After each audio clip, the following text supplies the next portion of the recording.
Probably one of the most famous love affairs in history is that of Cleopatra, the Queen of Egypt, and Mark Antony, a powerful Roman general. Their coupling was not just a romantic one, it also reshaped the political landscape of the ancient world. Cleopatra, famed not just for her beauty but her intelligence and charisma, captivated Antony when they first met in 41 BC. Her allure was a potent weapon and she wielded it strategically to form an alliance with Antony against their common enemy, Octavian, who would later become Augustus. Their romance blossomed amid the opulent courts of Alexandria, with grand feasts, extravagant displays, and leisurely boat rides along the Nile. But their romance wasn't without controversy. Firstly, Antony was married and left his wife, Octavia, to be with Cleopatra. Leaving his loyal Roman wife to be with a foreigner, someone of Greek descent no less, wasn't exactly a good look for Antony, and Octavian utilized it in his propaganda. People back home were also concerned that Antony's loyalties had shifted. Could he still be trusted to put Rome's needs ahead of Egypt's? These concerns played right into Octavian's hands.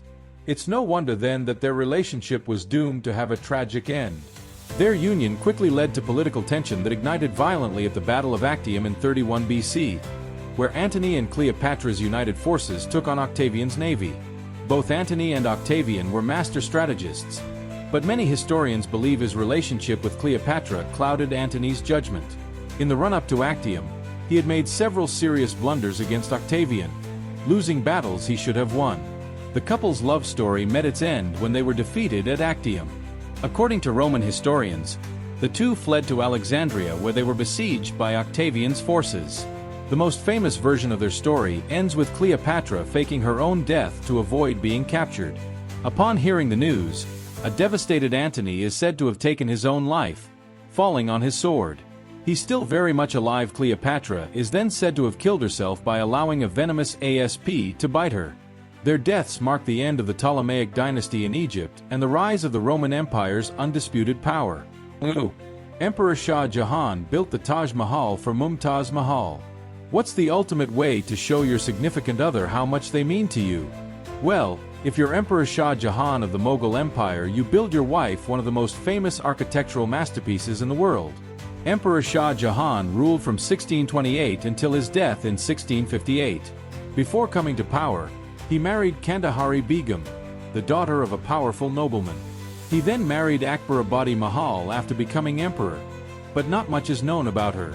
On April 30, 1612, he married Mumtaz Mahal and his love for her changed his life. She wasn't just his favorite wife. She was his closest confidant and a trusted advisor.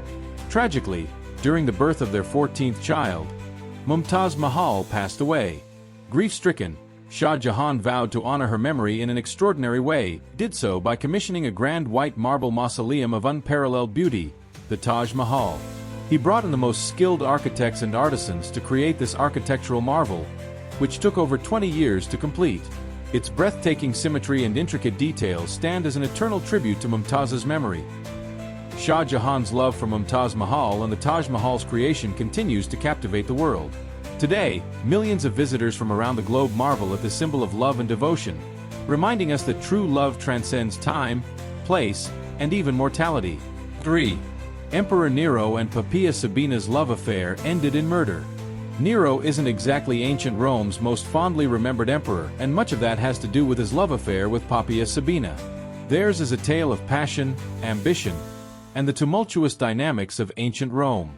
Nero, infamous for his reign marked by excess and tyranny, was captivated by the enchanting Poppaea Sabina, a woman of exceptional beauty. As seems to have been a theme with powerful Roman men, Nero's romance with Poppaea began while he was still married to his first wife, another Octavia. He had married her as a young man in 53 AD, but their marriage was never a happy one. His affair with Poppaea, a married woman herself, soon became scandalous. What Nero did next only made things worse. Nero wanted to marry Poppaea, but divorce was frowned upon in Roman society. To get around this, he accused Octavia, who was immensely popular, of adultery and conspiring against him, which allowed him to divorce her. He didn't stop there. Octavia was the daughter of Emperor Claudius, which meant she had powerful allies. Nero feared his wife might decide on revenge and decided to have her banished in 62 AD. She was exiled to the island of Pandateria, modern-day Ventatine, where she was forced to live in despicable conditions. It's believed while in exile she died by forced suicide, aka murder. Nero married Poppaea at an extremely lavish wedding. Their relationship was marked by indulgence and extravagance. Poppaea used her influence over Nero to advance her own interests and ambitions, often to the detriment of the Roman Empire. Their union was punctuated by decadent parties and displays of wealth, straining the Roman economy. It all ended in tears. In a fit of rage, Nero kicked a pregnant Poppaea, which led to her death. He was devastated by her loss and built a lavish tomb for her. From there, Nero's reign spiraled into chaos and rebellion, culminating in his suicide. 4. Pharaoh Akhenaten and Queen Nefertiti. Behind every powerful man. How about a love story that is a bit happier? We've all heard the old saying that behind every powerful man is a woman. Well, Nefertiti is the woman who proves that old adage true.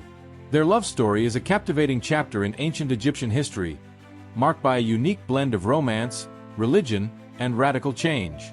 Akhenaten, originally known as Amenhotep IV, ascended to the throne in the 14th century BC.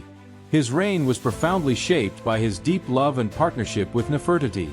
Nefertiti wasn't just a queen. She was a powerful partner in Akhenaten's religious and political revolution. Together, they embarked on a bold journey to transform Egypt's polytheistic beliefs into the worship of the sun god Aten, advocating for the monotheistic worship of this deity. Their love and shared vision for religious reform led to the construction of a new capital city, Amarna, where they could practice their faith away from the traditional centers of Egyptian power. Despite the radical nature of their reign, Akhenaten and Nefertiti's love and devotion to each other were evident in the inscriptions and depictions that adorned their temples and monuments. Nefertiti played a prominent role in religious ceremonies, and her iconic bust, discovered in the modern era, is an enduring symbol of her beauty and influence. So, which of the following stories you likes the most? Comment below your thoughts, and for more videos subscribe the channel and be with D-MONI Facts.